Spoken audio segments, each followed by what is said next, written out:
Вітаємо вас на українській телемережі «Контакт». Я Марта Czurylowicz і я дуже рада, що проведу з вами наступну годину. Міжнародна журналістка, автор Ann Applebaum, викладаючи в Торонті доповідь про Голодомор в Україні, включила цікаве порівняння з розуміння України, Сталіна і Путіна і як вони боялися розвитку подій в Україні. Напередодні вшанування в Канаді пам'яті тих вояків, які загинули, охоронюючи поняття свободи, розглянемо, як глибоко пов'язані стосунки між Канадою і Україною. Наші наймолодші репортери мають для нас приємну несподіванку. Як звичайно, Рон Когут розважить нас у своїй сторінці «Stay Ukrainian, my friends» після перерви новини про вибори до Верховної Ради в Україні.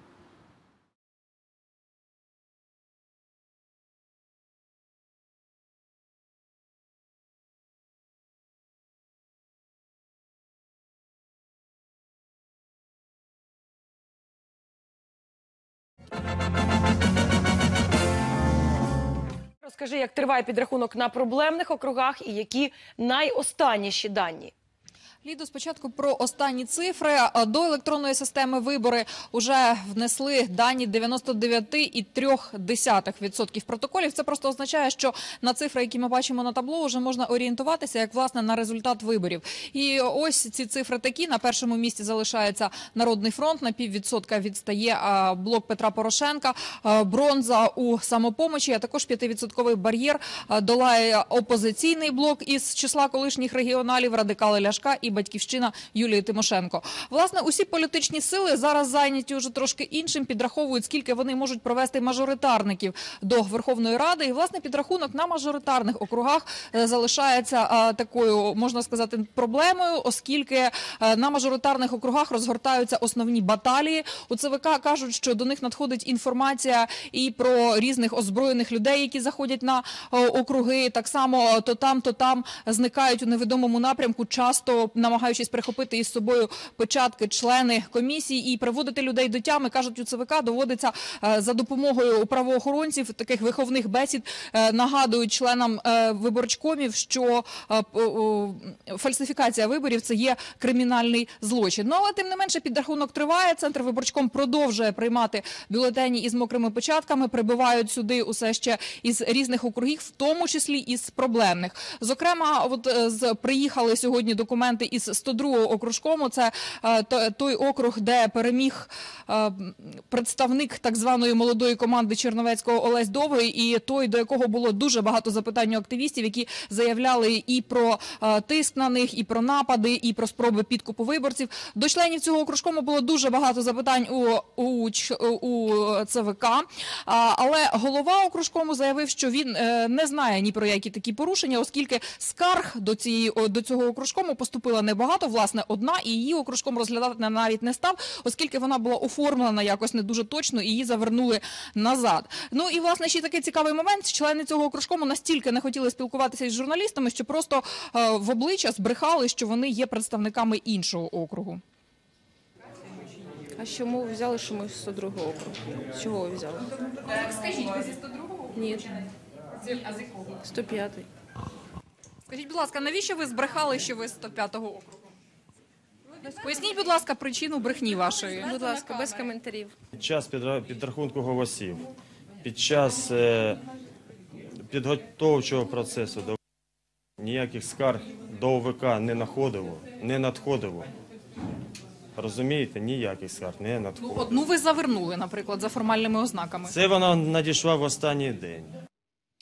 Власне, протоколи цього окружкому Центр виборчком прийняв до розгляду, але розглядати їх далі буде таке прискіпливо будуть їх розглядати, і не тільки цього окружкому, а й інших, де процес голосування і підрахунку голосів супроводжувався скандалами. Зокрема, зараз здає свої документи також скандально відомий 50-й округ на Донеччині, там, де, нагадаю, змагалися два регіонали, Гелер та Байсаров, і там у день голосування на деяких дільницях з'являлися озброєні люди, намагалися намагатися не допустити спостерігачів кудись. Ну, власне, як сказала нам Жанна Усенко-Чорна в інтерв'ю, мажоритарні округи, на її думку, є таким атавізмом, і щоразу із виборів до виборів члени ЦВК спостерігають одну і ту саму картину, коли, власне, через мажоритарні округи намагаються найбільше фальсифікувати вибори. От на що будуть детально звертати увагу члени ЦВК, за її словами? Ну, це, по-перше, як уже багато разів було сказано, на такі затримки із підрахунком, а по-друге, на аномально велику явку на деяких окружкомах. І, власне, за її словами, просто приймати протоколи отак от сліпо, без всякого розгляду, ЦВК не буде. Є досить такі, скажімо, маніпуляції із результатами волевиявлення, які, як то кажуть у народі, шиті білими нитками. І з такими випадками вже ми в 2012 році, коли сприймали рішення про неможливість встановлення результатів у відповідному окрузі, звичайно, не хотілося, щоб було і зараз, але над волевиявленням громадян хтось дуже ретельно попрацював і абсолютно не в законний спосіб. І на такі випадки дійсно Центральна виборча комісія буде реагувати в режимі ad-hoc, зрозуміло. Будемо вивчати, будемо реагувати.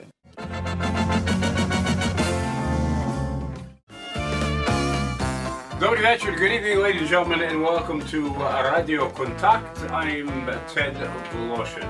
І разом з Тедом сьогодні я, Ольга Москова. Добрий вечір, шановні слухачі. Ведучі нової української двомовної радіопередачі «Радіо Контакт» Тед Волошин і Ольга Москова запрошують вас у вересні слухати передачу «Радіо Контакт» на хвилях 530 АМ щосуботи і неділі о годині 9 вечора.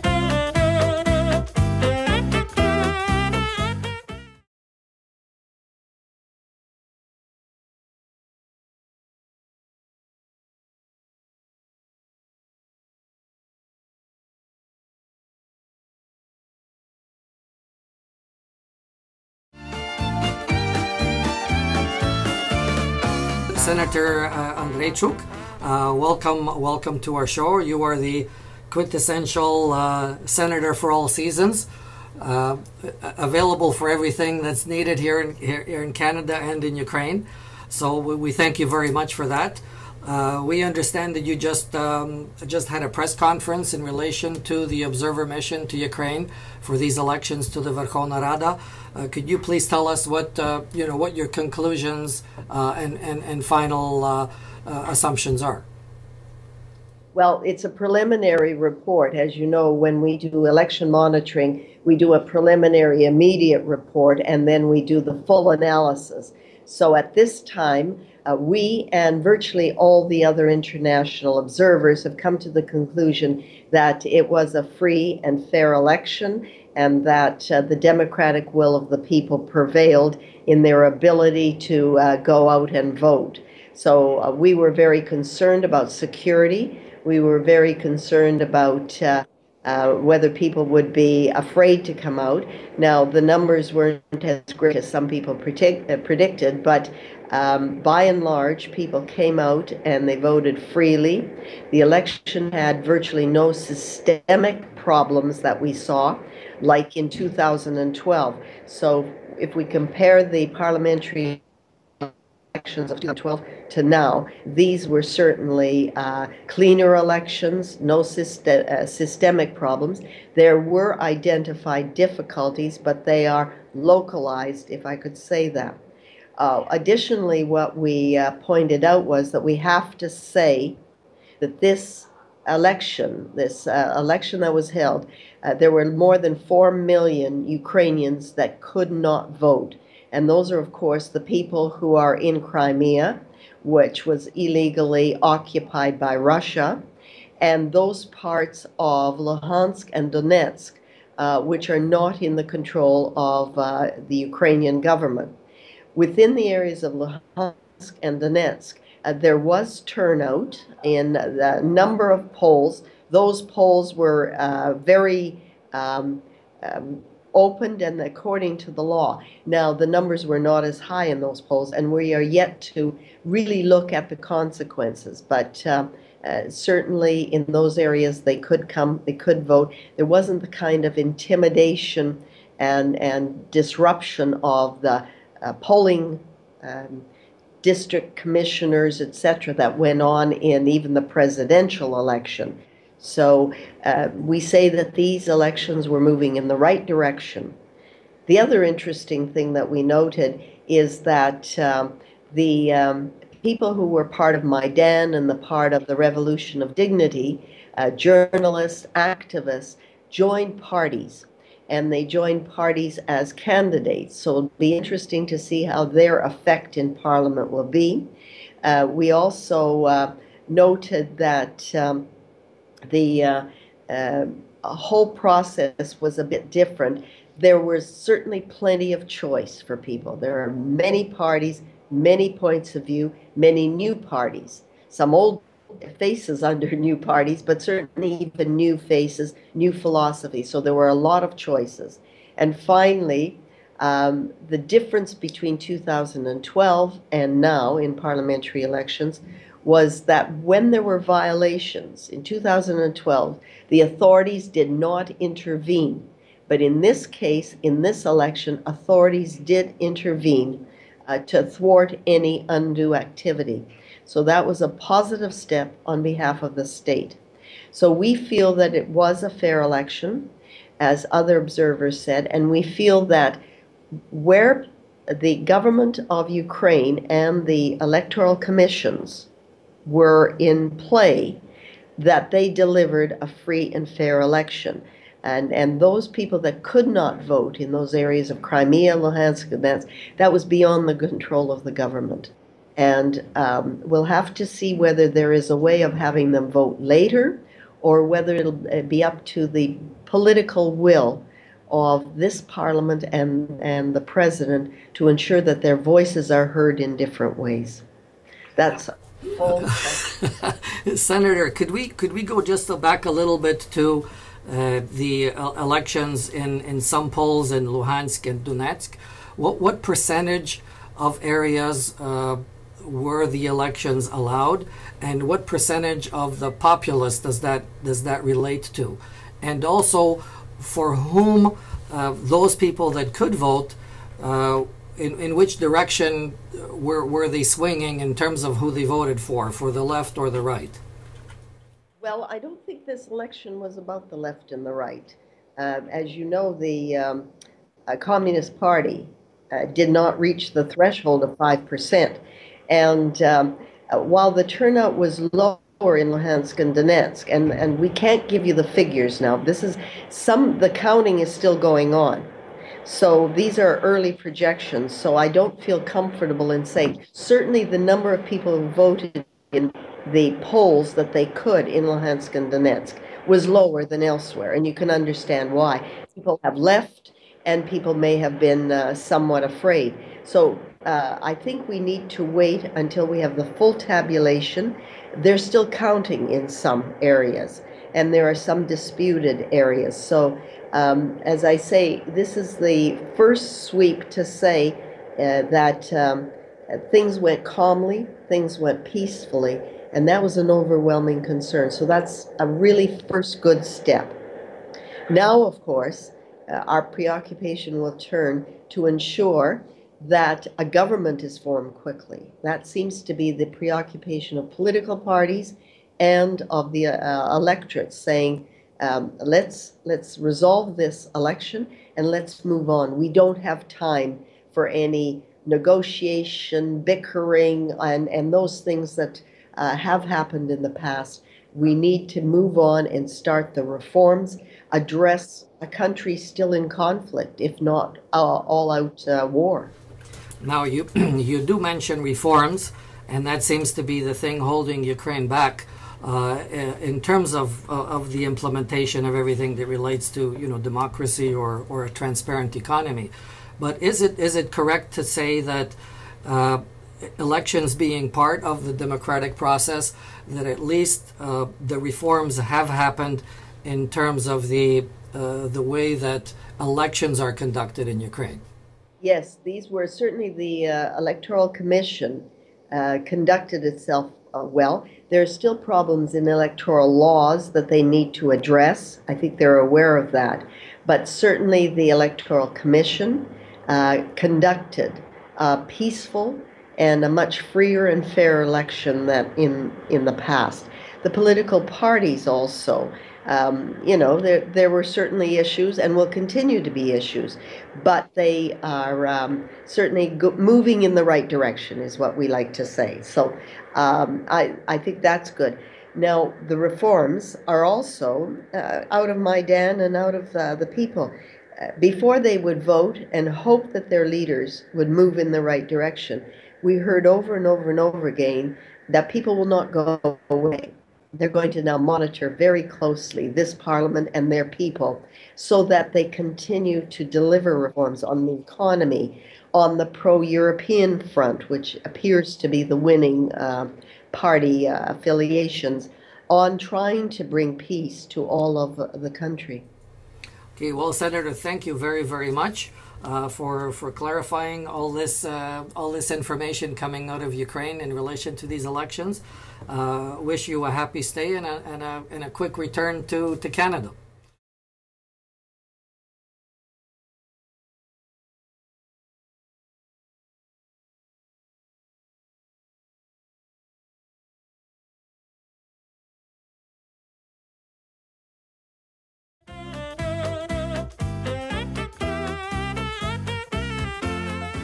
Міжнародна журналістка, автор Ен Еплбаум, викладаючи в Торонті доповідь про Голодомор в Україні, включила цікаве порівняння з розуміння України, Сталіна і Путіна, і як вони боялися розвитку подій в Україні. Відома по цілому світі журналістка Ен Еплбаум почала свою доповідь про Голодомор в університеті Торонто оглядом і оцінкою життєвої кар'єри Йосифа Сталіна. Там, де були невдачі, там просто треба було спростувати історію. History was rewritten to eliminate the disasters and to amplify the success of that period. This pattern would repeat itself throughout Stalin's lifetime. Over and over again, when faced with a huge crisis, he used extra-legal, extrajudicial, so-called revolutionary methods to solve it. Sometimes these methods would prolong and deepen the crisis. But if he were sufficiently ruthless, all opposition eventually melted away, and afterwards the story could be told in the most flattering light. By the time he was 50 years old, in other words, Stalin had learned that the more ruthless he was, the more likely he was to triumph. The more violence he used, the more grain he could acquire. And if the price of triumph was extremely high, that could be covered up later on. Ціль доповіді була порівняти, яку роль відігравала Україна для стратегії і державницьких планів тодішнього Сталіна і сьогоднішнього Путіна. The lecture really is about the role that Ukraine played for both of them in their own domestic politics. It's an argument about Stalin's experience of Ukraine during the Civil War, and how that came back to haunt him 10 years later after the collectivization drive, and why he was afraid once again of a Ukrainian rebellion. And about Putin's own experience of Ukraine and also his experience of rebellion in East Germany in 1989. And how for him, as for Stalin, Ukraine represented a kind of a threat to his domestic policies, to his internal politics. It's not so much a foreign policy problem for him, but it's about his own desire to maintain power. And how do you develop that thought? To what extent is Ukraine an impediment to his internal control of Russia and his sort of expansion into the Rossiyski Mir? I think really the Rossiyski Mir is a separate issue. I think for him the problem is that a Ukraine which was pro-European, democratic, liberal capitalist integrated to the rest of Europe represents an ideological threat to him because Russia is run by very different principles. It's a kleptocracy, if you like. It's a small group of people who would like to maintain power. And if Ukraine developed a different kind of political system, that would be a threat to his system. If Ukraine can do it, why can't Russia? And so I think he sees democracy movements of all kinds as threatening. But I think Ukraine in particular, because it's so close, because culturally and linguistically Ukraine is close to Russia, I think he fears the development of a European-style system there as a threat to his own. До якої міри світ, особливо Європа, розуміє те, що Путін творить заколот в Україні? more people understand what's happening in Ukraine than you would think. I think actually in Europe it's not actually hard to understand. The problem isn't so much understanding Ukraine, it's just the whole context is difficult and foreign for North Americans and far away. But actually the closer you are to it, and by that I would include Germany as well as Poland or the Baltic states, I think it's not that hard to understand. На думку відомої журналістки, найбільшою загрозою для Путіна і найкращою стратегією для України – це втілення всіх реформ, зв'язаних із поняттям демократії і прозорої економіки. The most important thing Ukraine can do is carry out the internal reforms that should have been carried out 20 years ago and really should have been carried out after the Orange Revolution in 2004. Structural reform, legal reform, judicial reform, making Ukraine a stronger state in the best possible sense and making it a stronger economy. That's really the best, over the long term, the best advice I could give them.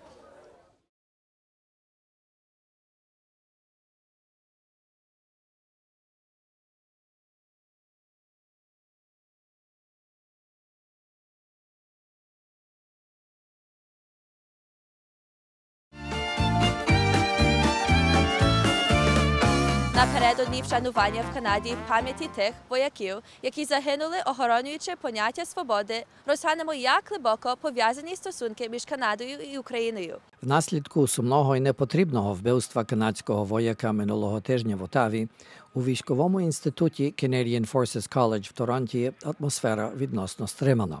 I was in Ottawa last week with one of our course. So we were there with the National Security Program students. I'll talk about it a little bit later, what is that course, but we were there as a group.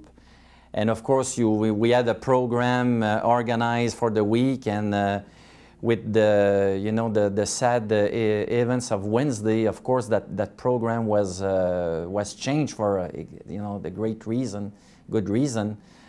So we were fairly close to what happened. I mean, we were in the city, and of course we were touched by what happened there. Canadian Forces College – університет в центрі Торонто, який викладає глобальну військову стратегію вибраним членам канадського війська. When I think about the Canadian Forces College, I think about a center of excellence for security studies across the government of Canada.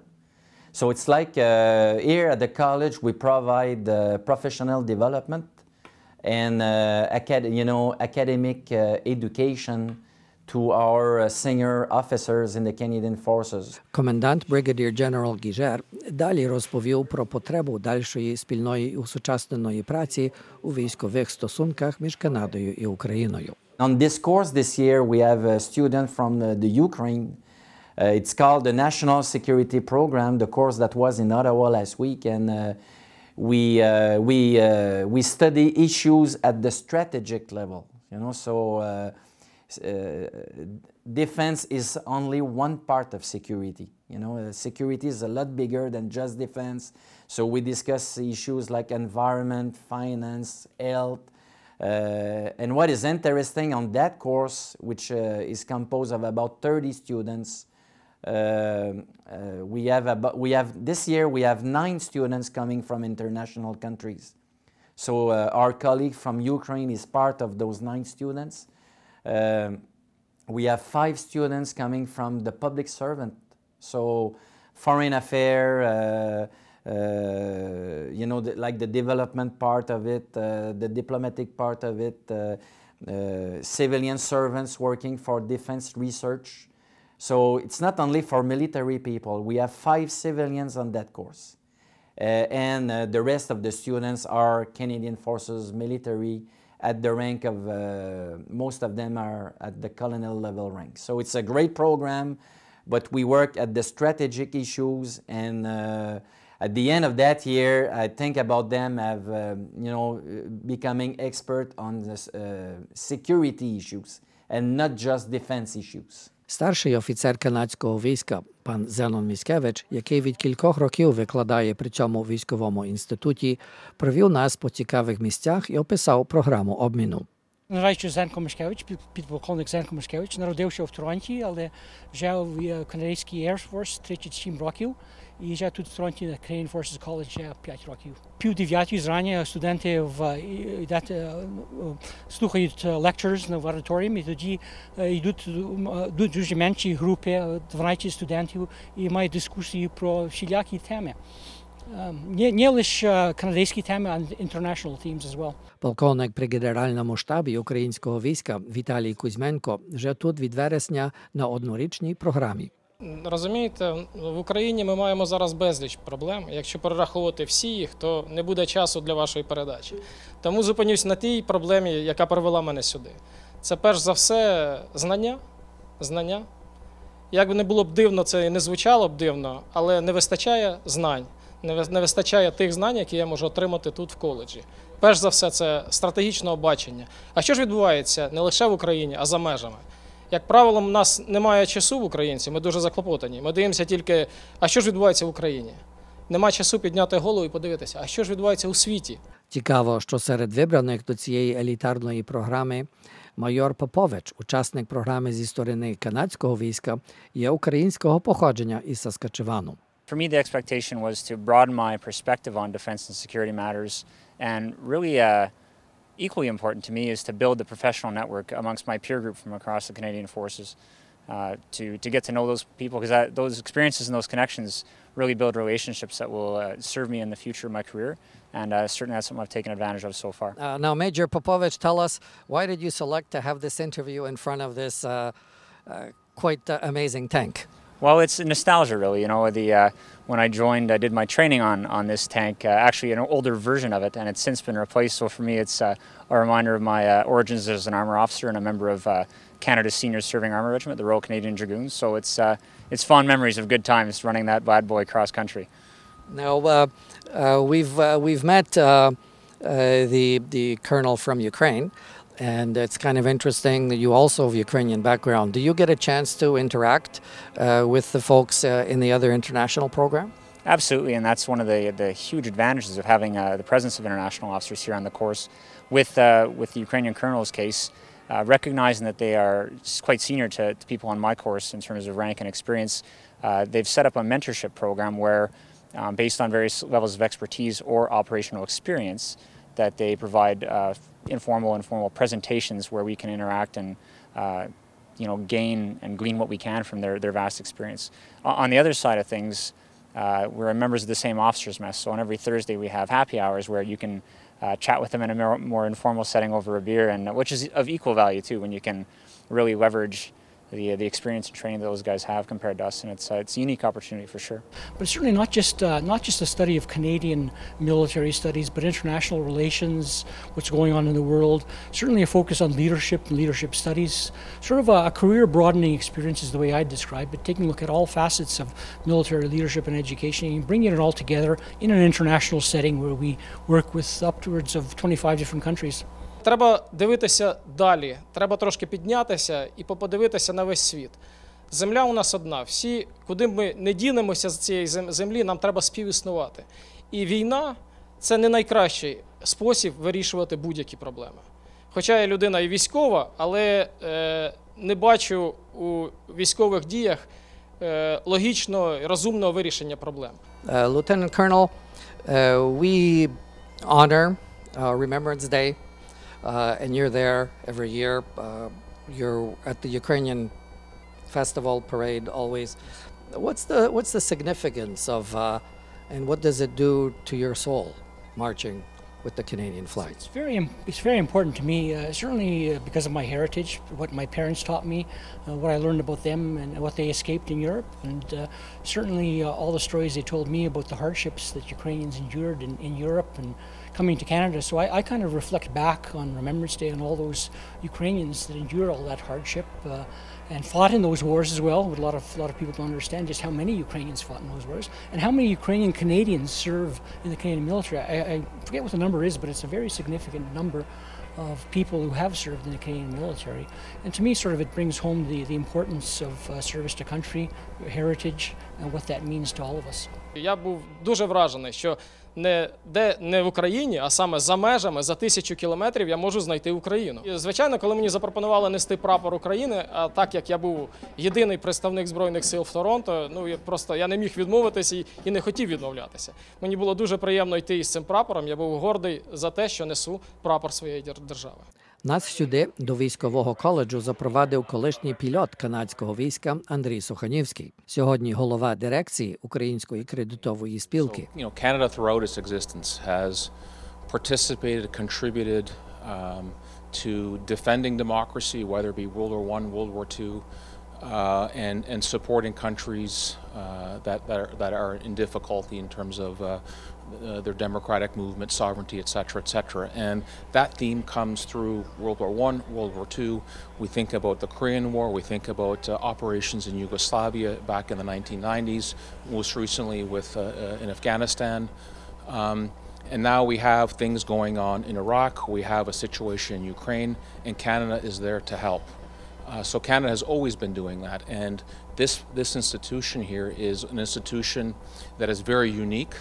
It plays a tremendous role not only in training future Canadian leaders, but also in training leaders of the world. And Canada has been very open to having, for example, students here. There's an exchange program here. So it's a kind of unique element of military training, but through that training, Canada can share its successes, its knowledge with other countries, with leaders in other countries. The program has given me, above all things, I think, a broader perspective on defense and security matters. There's an old saying that goes, you don't know what you don't know. And coming into here, I don't think I had a full appreciation just how broad the issues of national security are. So I've had a chance to delve into some of those issues.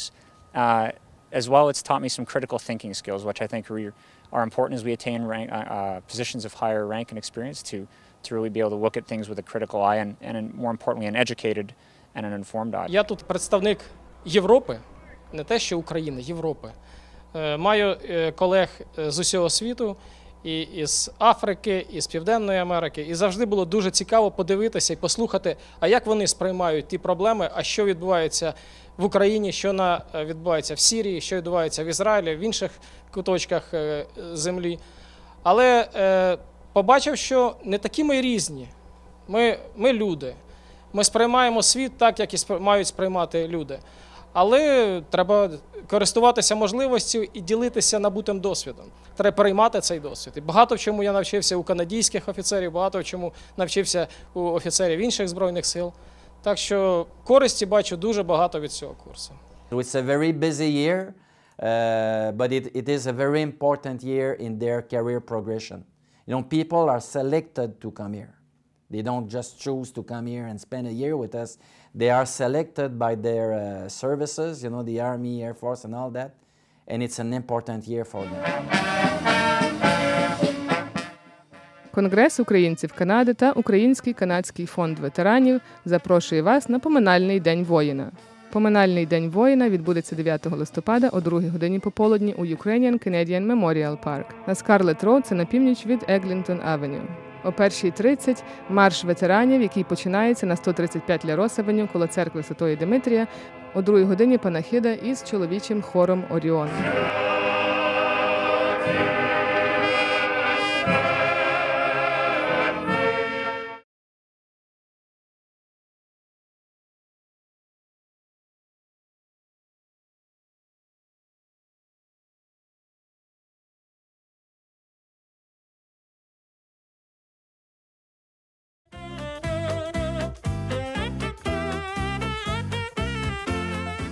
Наші наймолодші репортери мають для нас приємну несподіванку. Вітаємо вас на нашій частині «Молодь за молодь». Мене звати Олександра Голик. А я Олександр Підзамецький. Сьогодні ми завітали в Бурлінтон, Онтаріо, щоб познайомити вас з молодою спортсменкою Анастасією Татарин, яка пірнає в воду з 3-метрової висоти. Привіт, Настю! Розкажи, будь ласка, нашим глядачам, яким видом спорту ти займаєшся? Я займаюся прыжками в воду. То, коли ти стрибаєш з доски і робиш сальто. The crazy сальто. Coach Tatiana, how long have you been training Anastasia? Anastasia started her diving lessons from 5 years old. And it's now she's 10, it seems like 5 years. 5 years professional diving, not just fun, not just have play around, just real professional diving. Які піруети чи сальти ти можеш виконувати? Мій любимий сальто – то є фентун-геф. Фентун-геф – то є коли ти скикаєш з 3 метрів, робиш 2 сальта, і викручуєш ці 2 сальта і відкриваєшся. В яких змаганнях ти вже брала участь? Ну, місяць тому я брала участь в Отаві, Кенено. То були такі змагання дуже серйозні, що треба попасти в Nationals. І ще було там в Мексиці, в Отаві і багато різних містів. Що треба вміти, щоб успішно виступати на таких змаганнях? Треба слухати коуча і не думати про зло, а думати, що ти все зробиш дуже-дуже добре і ніколи не вільнуватися. Хто твій улюблений спортсмен? Мій улюблений спортсмен – то є R.Klufas. R.Klufas – то наш українець. Мені мама і тато колись, коли я була маленька, все мені казали, що ти стрибала як R.Klufas, бо він наш спортсмен. Чи можеш ти щось нам показати з твоєї підготовки? Так.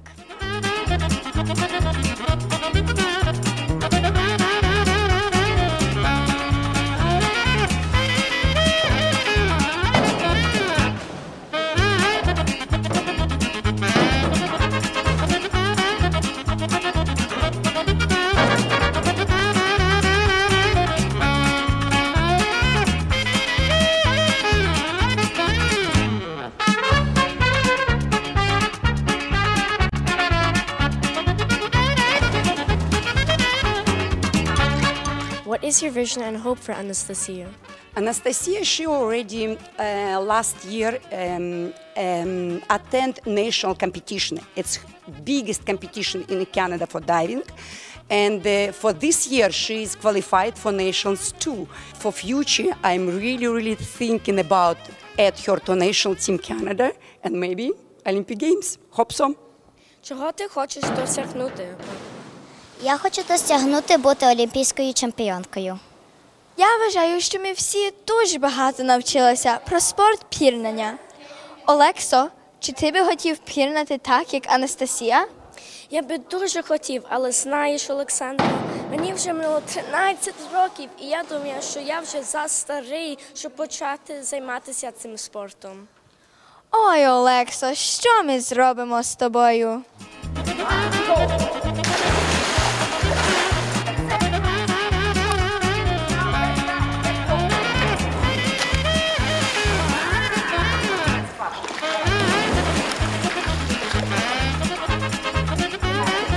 Для частини «Молодь за молодь» я Олександра Голик. А я Олександр Підзамецький. До зустрічі!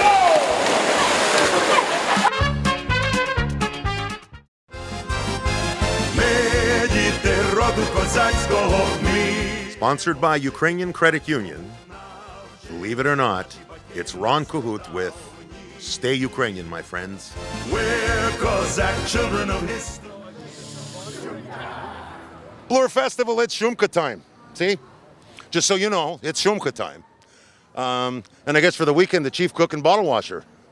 Hey, Paolo Yannick is here. In charge. Yeah, not dancing? No, not dancing. Help Wow. out. You guys glad he's not dancing, or? We could use them, we could use them. Wow, they could use you. See that? I think they're going to do just fine on their own. You flew in just today? We did, this morning, bright and early. All right. Yes. Everybody slept all day? Or Of drank course. all day? Yeah. They slept all day. They got ready. Yeah. Getting pumped, getting psyched for the show. So one dance tonight, Dubotanets? Dubotanets and I know a that full dance. program tomorrow. I know that dance. Yeah. Yeah, So you do made know it that famous dance. on the album. Yeah, whatever. What else is up for the weekend? We have our Harvest Angels package. It's kind of like a Privit package. It's got all the regions from the Carpathian area of Ukraine, artistically woven, a lot of symbolism with wheat, especially, you know, us being from Alberta. So come check that out. It'll be in the morning. And then we have our Volin Romance dance that kind of speaks for itself. Tambourine rhythms, exciting dance, lots of tambourines, lots of tricks, lots of rhythm, obviously. Hopak Encore and Dubotanets.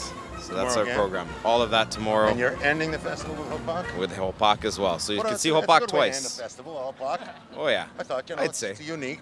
Yes, and Shumka's signature Hopak is something not to be missed.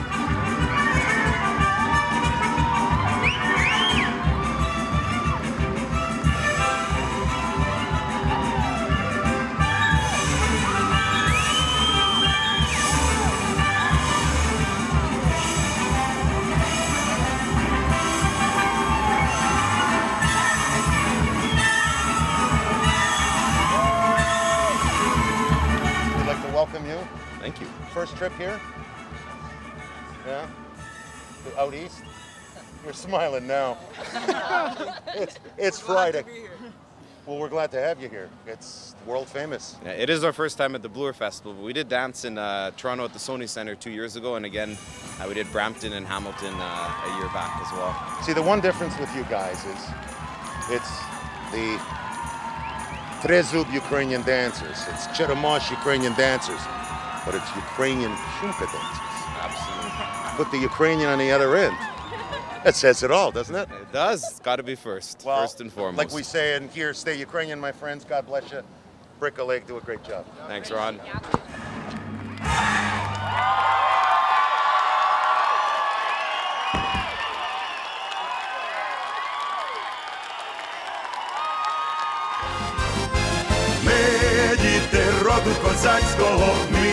Sponsored by Ukrainian Credit Union. Believe it or not, it's Ron Kahut with Stay Ukrainian, my friends. We're Cossack children of history.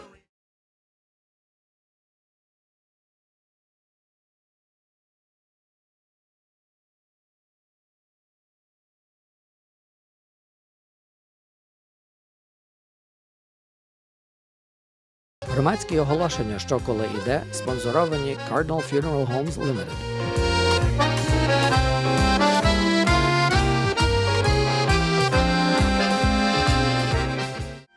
Новий шлях – кольоровий тижневик із двомовними матеріалами. У останньому числі «Новий шлях» дає аналіз результатів виборів до Верховної Ради України в цілому та по канадських дільницях.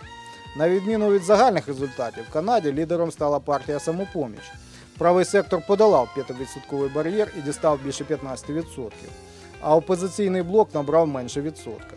У нас також аналіз нинішнього стану української економіки, який свідчить, що в Україні залишилося зовсім мало часу, аби провести радикальні реформи. Крім того, ми подаємо практичні поради, як легалізувати ваш український диплом про вищу освіту в Канаді та багато інших цікавинок. Передплачуйте і купуйте «Новий шлях», поширюйте наші статті у Фейсбуці і надсилайте нам листи до редакції. Ми будемо завжди раді спілкуванню з вами. Українські вісті – Canada's bi-weekly Ukrainian news. Subscribe today. Call 780-488-3693 for 3 free trial issues. Інститут краси та здоров'я Formula Life вже 10 років готує висококваліфікованих спеціалістів в області косметології. Програма навчання інституту детально ознайомлює своїх студентів із найновішими досягненнями сучасної косметологічної медицини. Наші класи відкриті для вас кожного місяця. В будь-який час можете приєднатися до наших класів. Щоб записатися на навчання, звертайтеся до нас на телефон та адресу, які подані на екрані. Ліга українських католицьких жінок запрошує вас на святкове чайне прийняття з нагоди свого 60-ліття при церкві Покрови Пресвятої Богородиці у Берлінгтон, Онтаріо при 419 Pearl Street. Це відбудеться в неділю 2 листопада від години 10:30 до 3 пополудні. Святкове відкриття в годині 1 в парафіяльній залі. Головний доповідач Віктор Маларик. Парохія Успіння Пресвятої Богородиці при 3625 Carter Road у Миссисага запрошує вас на щорічний український ярмарок, який відбудеться в суботу 8 листопада від години 10 до 9 вечором і в неділю 9 листопада від 9 ранку до 4 вечором. Особливі виступи починаються в суботу від 12 до 7:30 вечором, а в неділю від 12:30 до 2:30. Вступ по $3, діти до 12 року і менше є for free. Хор Веснівки запрошує вас на концерт відзначення століття українських січових стрільців в суботу 8 листопада о годині 7 вечора в Runnymede United Church при 432 Runnymede Road у Торонті. За квитками просимо дзвонити на телефон 416 246 98 80 або 416 763 21 97. Конгрес українців Канади та Український канадський фонд ветеранів запрошує вас на поминальний день воїна. Поминальний день воїна відбудеться 9 листопада о 2 годині пополудні у Ukrainian Canadian Memorial Park на Скарлетт Роуд, це на північ від Еглінтон Авеню. О 1:30 марш ветеранів, який починається на 135 Ля Рос Авеню коло церкви Святої Димитрія, о 2 годині панахида із чоловічим хором «Оріон». Український танцювальний ансамбль «Десна» запрошує вас на святкування свого 40-річчя. В суботу 15 листопада в Литовській залі при 1573 Bloor Street West. За квитками просимо дзвонити на телефон 416 704 98 62 або на імейл anniversary@desna.ca. До забави приграватимуть худі, а моцні. Запрошуємо вас на перший показ в Отаві голлівудського фільму «Голодомор». Висвітлення відбудеться 20 листопада в 7 годині вечора у Desmarais Building, 55 Laurier Street, кімната 12102. Після показу прийняття та церемонія вручення нагород за вклад в визнання Голодомору як геноциду. Парохія Christ the Good Shepherd при церкві Святого Михаїла запрошує вас на Angels Touch Christmas Bazaar, що відбудеться в п'ятницю 21 листопада від 4 до 10 вечором і в суботу 22 листопада від години 9 рано до 2 пополудні. Вступ вільний, адреса 182 6th Street у Торонті. Катедра Святого Йосафата в Торонто ласкаво запрошує бувших і теперішніх парафіян, приятелів та всю українську громаду на ювілейні святкування століття заснування церкви. В неділю 23 листопада архієрейська служба Божа о годині 10:30 рано та ювілейний бенкет в годині 2 пополудні в залі Уно при 145 Еванс Авеню в Торонто. Квитки на бенкет за ціною $100 за особу можна замовляти через парафіяльну канцелярію на число телефону 416 535 91 92. Похоронне заведення кардинала запрошує вас і вашу родину приєднатися до вшанування пам'яті наших померших. Це відбудеться у вівторок, 25 листопада, годині 7 вечором в Українській католицькій церкві Покрови на Лідс. За питаннями просимо дзвонити на телефон 416 762 34 78. Студенти університету Йорк мають нагоду вивчати історію української культури. Зараз можна зареєструватися на зимовий семестр на курс доктора Марка Роберта Стеха «Aspects of Ukrainian Culture Part 2», який розглядає історію української культури від 19 століття до сьогоднішнього дня. Це неповторна нагода вивчити на університетському рівні історію рідної культури. Українська кредитова спілка повідомляє, що листопад – це місяць пам'яті жертв Голодомору. Вшановуючи пам'ять жертв Голодомору, Українська кредитова спілка розпочинає збір продуктів харчування у всіх відділеннях Української кредитової спілки, які будуть передані у місцеві інстанції. Громадські оголошення «Що коли іде» спонсоровані Cardinal Funeral Homes Limited.